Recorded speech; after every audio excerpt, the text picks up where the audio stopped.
Hi, my name is Oliver and welcome to our Candock channel. Today we're going to install a Kayak Launch.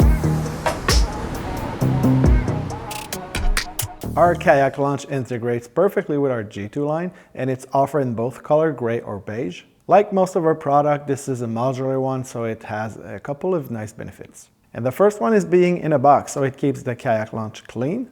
It saves some storage space and also lower shipping cost. The second one is that we can install it on site and on a dock that is already there. And there's no special tools required to do that. And the third one being modular, that means if a part gets damaged over time, it can easily be replaced. Now that we've opened the box, let's take a closer look at the components that we're going to install today. The first one is going to be the handrail post, and this is going to be the surface version. We have PVC handrail with end cap at both ends. These are going to be reinforced with aluminum tubes, so it's going to be a bit heavier than regular PVC handrail that we have. We have two aluminum support that are going to be installed underwater.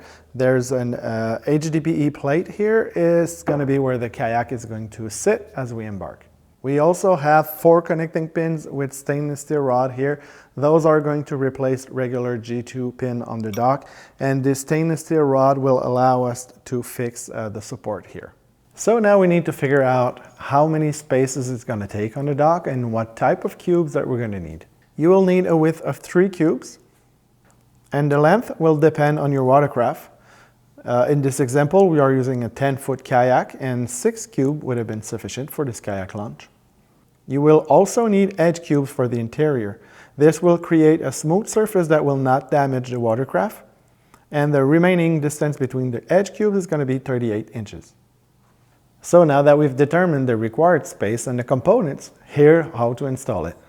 Place the kayak in the intended position to determine the best spot for boarding. In this case, it would have been here. However, my studio isn't large enough to allow many cubes, so I will shift over by 1 cube and imagine the kayak is positioned 1 cube further out. We're going to remove the 2 connecting pins and replace them with our surface posts. We need to orient them so the holes are aligned and facing each other.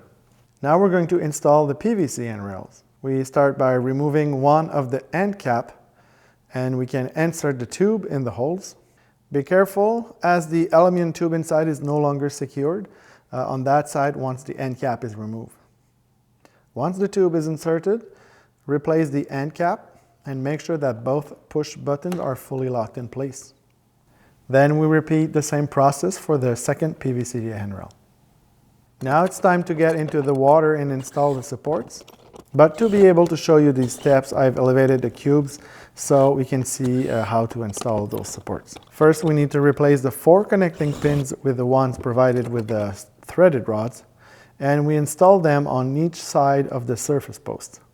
Now that we have the 4 connecting pins installed, we need to position the support with the HDPE plate facing upward and install the lock nuts.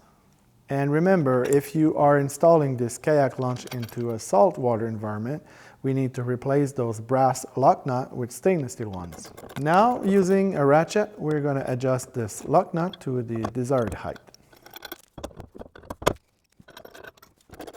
The goal here is to have the bar underwater, so when the kayak is in position, it does not touch them. However, once a person boards the kayak, it will rest on those supports, providing stability during boarding. Once seated, simply push off to head up. So that's it for this tutorial. I hope you enjoy and thanks for watching.